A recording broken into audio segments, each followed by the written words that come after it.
شروع کرتا ہوں اللہ کے نام سے جو بڑا مہربان اور نہایت رحم کرنے والا ہے۔ ذہانت کا امتحان۔ آخر کار کوئی بھی شاگرد رب اسلام کے سوال کا اطمینان بخش جواب نہ دے سکا۔ جس کسی نے بھی جواب دیا مور و قبول رسول مقبول نہ ہوا۔ وہ سوال جو رسول اللہ نے اپنے حساب سے کیا تھا وہ یہ تھا، ایمان کی کڑیوں میں سب سے زیادہ مضبوط کڑی کون سی ہے؟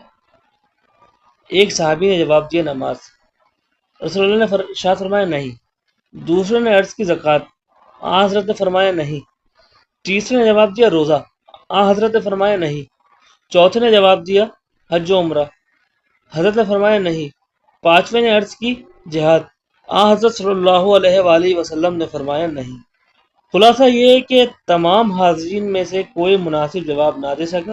خود حضرت نے فرمایا یہ سب چیزیں جو تم لوگوں نے بیان کی ہیں سب باعظمت و فضیلت ہیں، لیکن جو میں نے پوچھا ہے ان میں سے کوئی اس کا جواب نہیں۔